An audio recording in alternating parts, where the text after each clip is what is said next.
Hi everyone, you are listening to She Leads with Carly. Our guest today is Mandy Fields, the Chief Financial Officer at e.l.f. Cosmetics.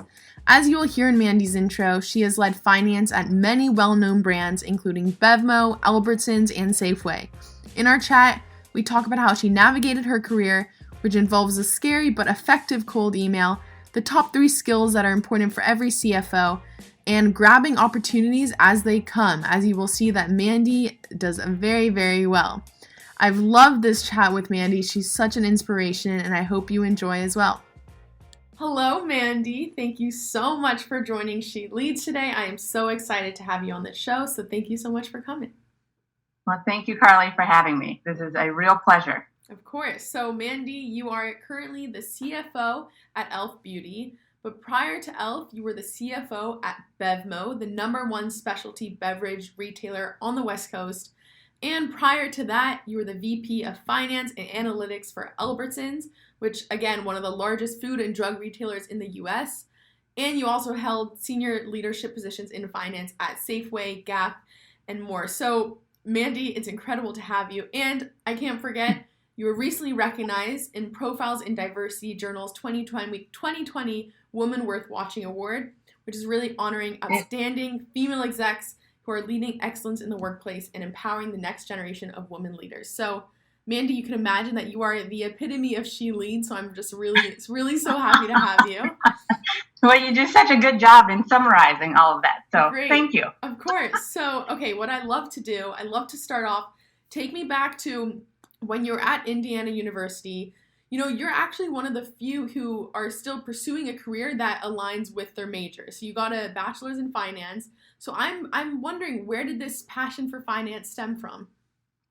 Well, believe it or not, I think it was born into me. So when I was a kid, I can think back to probably being 8, 9 years old.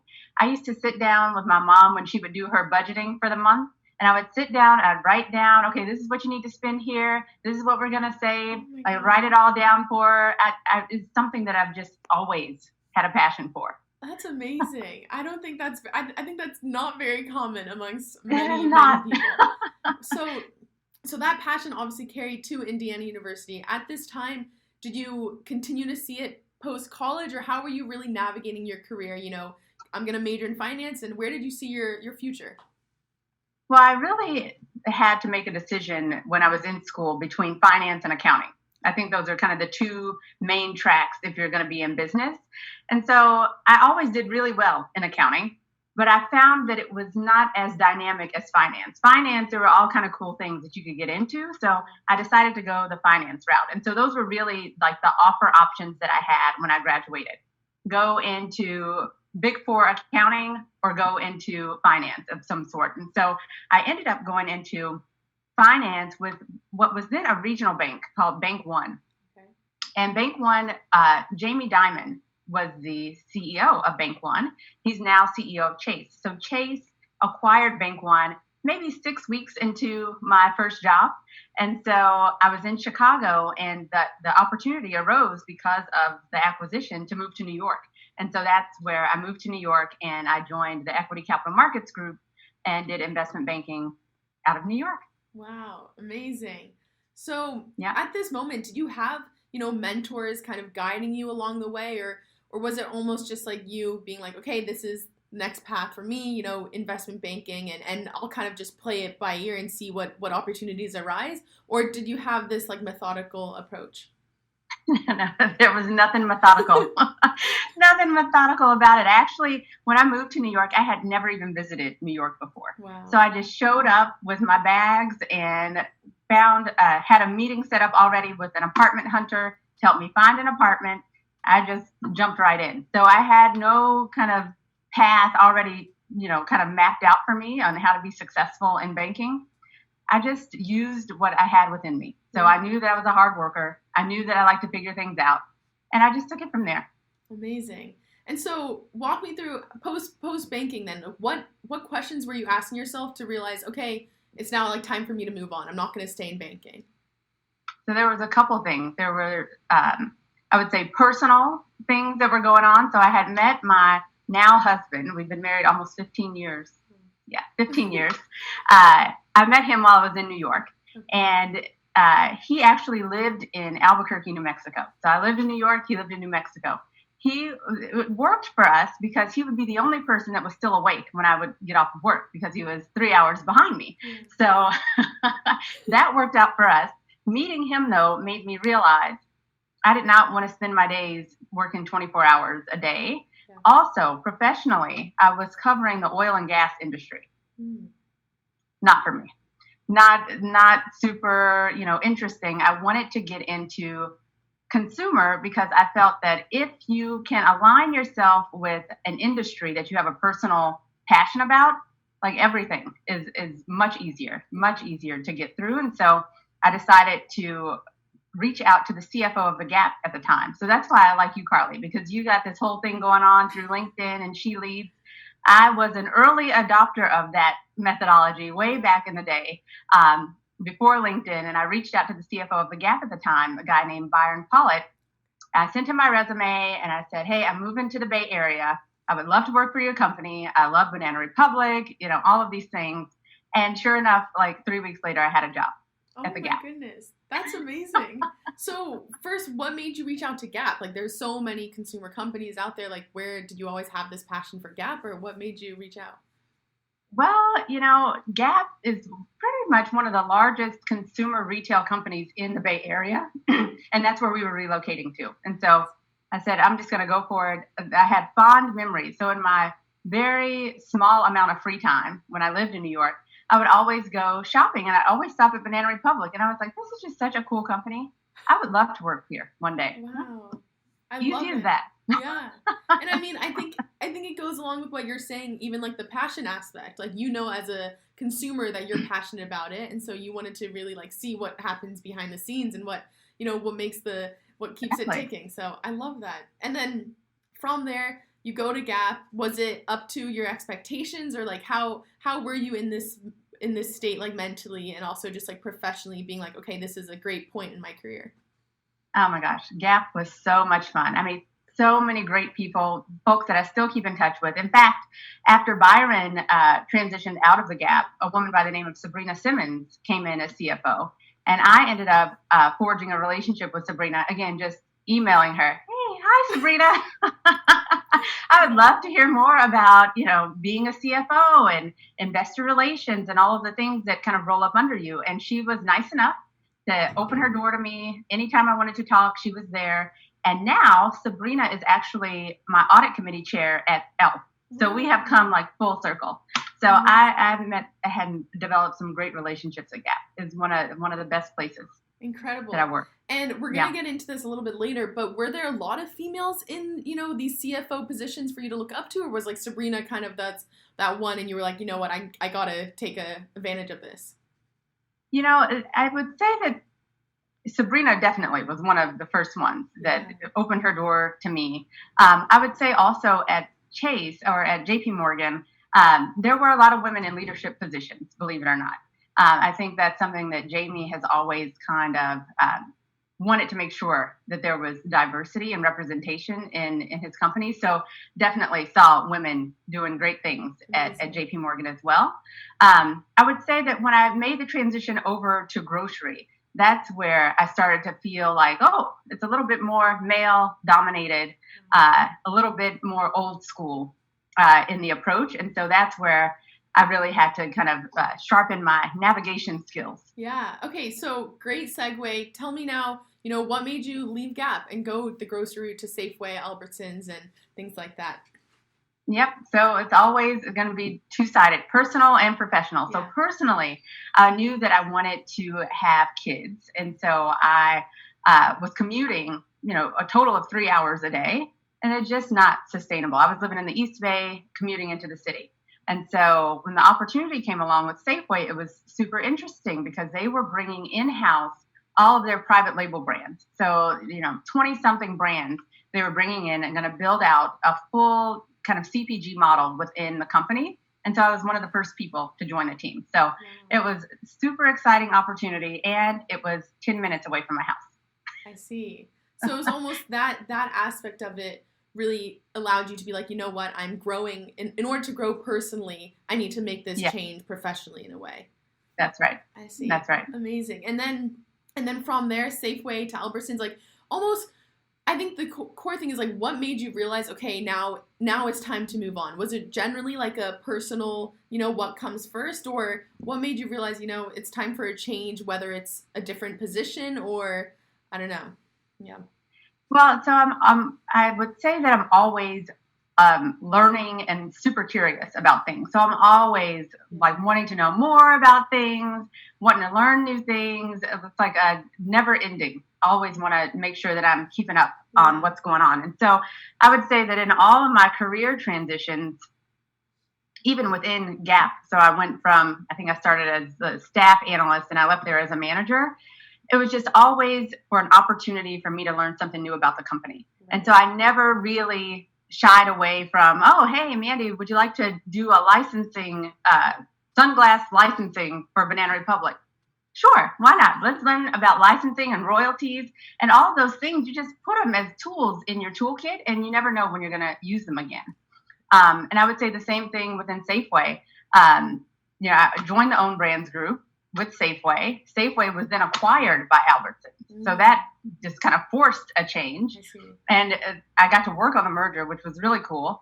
And Own Brands was a huge part of, the reason why Albertsons wanted to purchase Safeway. And so I got to do a lot of fun things there. And if I didn't have those opportunities, then I would never have met the head of Own Brands who came in after the merger, who became the CEO at BevMo, who then brought me over to be CFO at BevMo. Incredible. I think your story is so, what it shows so much is how like everything is connected, and also that like yes and mentality that you have. It's more just like something's presented to you, you know what, I'll learn from it. Maybe I won't know what I'll learn from it right now, but later down the road I'll see where, the lessons that I learned from it. So I think that's incredible. So what did you ever, how was that transition from like the, junior level or, the junior level positions in finance to now being a senior level, whether it's VP of finance or CFO? Was that a hard transition and really, kind of new skills that needed to be added? I would say that, there were always skills that I could leverage that I had learned along the way. And so I had the opportunity and really privilege from very early on of interacting with CFOs and CEOs because of my banking experience. So I was always very comfortable, very composed, very professional in all of those settings. So I think that helped me kind of come along and kind of stand out a little bit more than others who had not had those types of experiences. But I will say that as a leader in an organization, it is more important, right, for me to help my people to shine versus for me. So when early on, it's all about you. You got to make sure you're getting out there. You got to put your work out there, make sure people know what you're working on, and kind of tout yourself as you go along. It's less so about you as you get to the higher levels, more so about making sure your people have what they need, making sure they have the right opportunities, they're growing. And so that has been the biggest transition. Yeah, very interesting. I love that. I think that's very important. So you mentioned how you were able to stand out because, you had this experience in banking, you worked with CEOs. So now kind of going back to what we talked about, being a female in finance, not only a female, but also a person of color in this space. And then again, like grocery markets, you said it's very male dominated. So how did you, stand out from the rest for your other male counterparts who are applying for the same CFO position and whatnot? Yeah. So I would say, even back in banking, like I said, there was women representation in banking, but it was still hard as a woman in banking. There's just not a lot of women in finance in general. And so I remember early on, having to kind of prove myself as a young Black female in banking. Like it's just, there's not many of us. And even as a CFO, it's still very male dominated. And so I think that I have had the pleasure of being connected with companies that value different points of view. And so I would say that Dimitri Halulos, my CEO at BevMo, he really valued my opinion. He knew that I would get down into the details with him if he needed it, but he also knew that I was a good leader and mentor of people. And so those skills he valued. And so he said, when he was looking for a CFO, I was the right person to bring in. I think the same thing for e.l.f. Beauty. When I met Tarang, they were There was Corey Marchesotto, my CMO, and myself came in at the same time. Prior to us, the leadership team there was all male, believe it or not, for a beauty company. And so we came in and we have just been kind of just a new set of eyes, a new perspective. And it's been great. And I think people see the value in that. And once you have the experience of interacting with a diverse set of people, you understand the value there. Yeah, I love that. You said I could do. It's okay.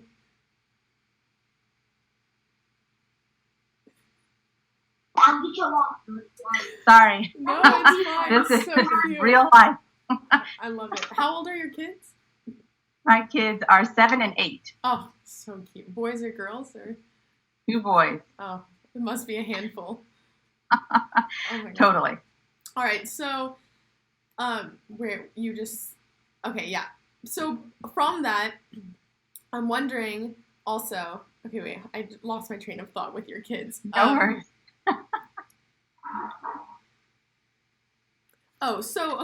So Mandy, tell me now about that transition from going to grocery retail to now cosmetics. And one thing I'm particularly wondering is not only that transition, but being a CFO, does it require different skills based on the industry, or is this kind of a set, like a strong CEO will succeed in whatever industry? I think a strong CEO CFO can succeed across industries. You do need to take the time to get to know your company, the business, the drivers, all of those things. Like I said, I started in oil and gas and made the transition over to consumer. So I think anything is possible. Yeah, and then that transition from grocery to cosmetics, was that like a crazy transition, and what made you attracted to e.l.f.? Yeah, so first of all, e.l.f. is a phenomenal company. Yeah. I mean, we're one of 9 publicly traded companies that has more than 2/3 of their board as women. So just really leading the charge in that area.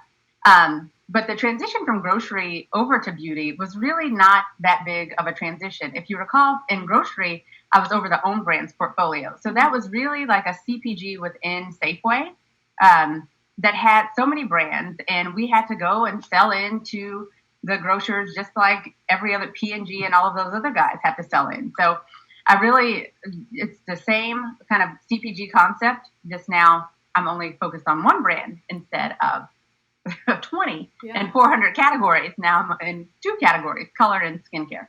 Awesome. Amazing. So Mandy, I believe you are the first CFO that I've had on this show. So I'm very excited about that. But I'm wondering if you can give, attribute 3 skills that make such a successful CFO like yourself. What would you say those skills are? When, people like myself coming out of college, they think I'm passionate about finance, I could be a CFO. What are those skills? One is the ability to kind of be the calm in the storm, be able to kind of bring people along as things are happening in the organization. I think that's super important. Collaboration, number 2, very important. You work with so many different parts of the organization, marketing, sales, ops. All of those guys have a financial impact, and so you want to make sure you're staying close. And also, again, back to the first point, bringing people along to achieve the objectives that you have. And then number 3, I would say, most important is the ability to have fun. I remember one of my early CFOs, Eric Bauer. He would he was CFO at Banana Republic, and every town hall that he had, he would always do like a funny thing to kick it off. And so I think that just brings a little bit of realism to the role, because oftentimes the CFO role can kind of be seen on this island, and so much about what's going on in the company, and you can't talk about a lot of things, and but when you're able to connect with the people, I think that's super important. Yeah, I love that. I think that's important for any leader almost. In that high up position, to really like bring the level down and not be this presence when you walk in the room and just realize everyone's the same. So I think that's important. So following that calm demeanor, that's very important. I would love to hear kind of how COVID and everything that's happening in the world, how that has impacted your role in really just maintaining like your personal calmness, but also being able to project that to the company and make sure that e.l.f. is okay.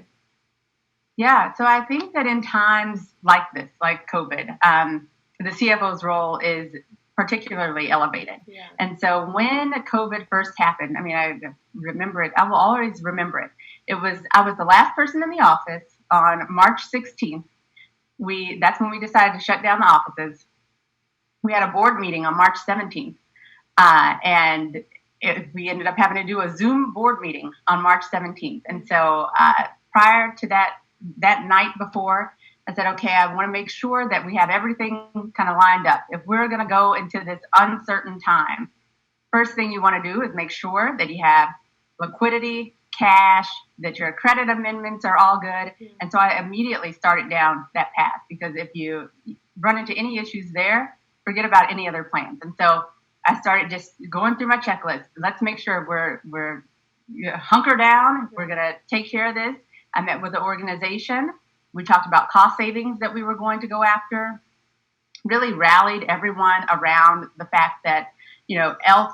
made the decision that we were not going to lay people off as a kind of a first lever to pull for cost savings. Mm-hmm. And so I think people really appreciated that and really rallied to say, okay, we all were aligned around this plan. Well, guess what? Now the plans have changed, and how are we going to modify from here? And so it was really a great moment for the company. I really enjoyed being able to kind of lead the organization through that. Now we're still in it. I mean, the COVID is not over. In fact, cases have surged, and things remain quite volatile out there. But, I think we're doing a pretty good job of navigating it. Yeah, that's awesome. I love that, and how the whole approach that e.l.f. took with this. I think it's very representative of the company, which I love.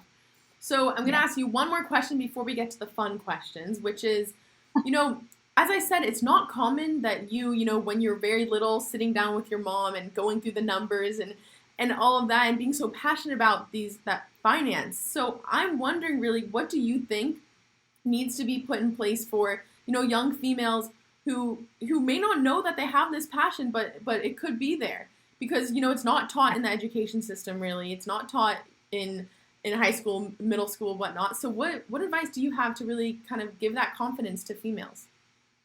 Yeah, so I would say, and I really would love to see more women in finance, honestly. And so I would say, just open your mind.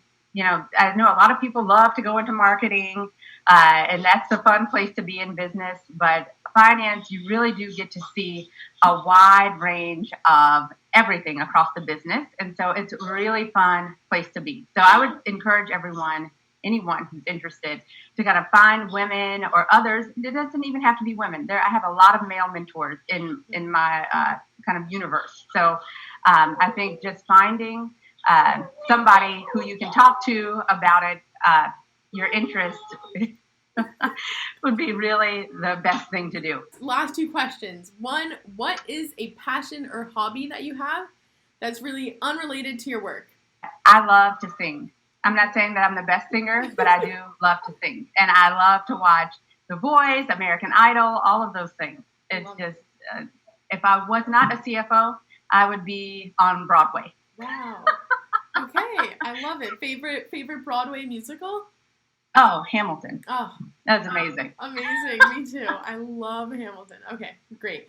And then my last question is, what is a fun or weird talent that you have? I guess, so no singing allowed, but fun or weird talent that really no one else knows about. So I'm gonna go first, Mandy. Okay. So what I do is I throw blueberries into my mouth and I throw them up and catch them. So I'm in a new location here, so we're gonna see how this goes. But all right, there we go. Wow, look at that! I don't have anything nearly that cool. But I tell you, like a kind of a quirk. So, and Tarang, my CEO at e.l.f. laughed about this when I told him, but I am always counting things. So when I go upstairs, I count how many stairs there are. When I'm going down the stairs, I'm counting the stairs. When I am looking at, reading something, I will count the words that I'm reading. So it's like something, I have like a counter all of the time in my head. That's crazy. When somebody's talking, I will count the words how many words you have said. So have you been counting all of my words and my questions? It's probably like I'm not. hundreds. Wait, that's amazing. I think that just shows that you are so in the right place, being a CFO. I'm so wired. Wow, that's so awesome. I love that. Well, Mandy, I have to say, thank you so much for coming on to She Leads. It's been so fun. I've learned so much from you, and it's just been great. So thank you. Well, thank you, Carly, for having me.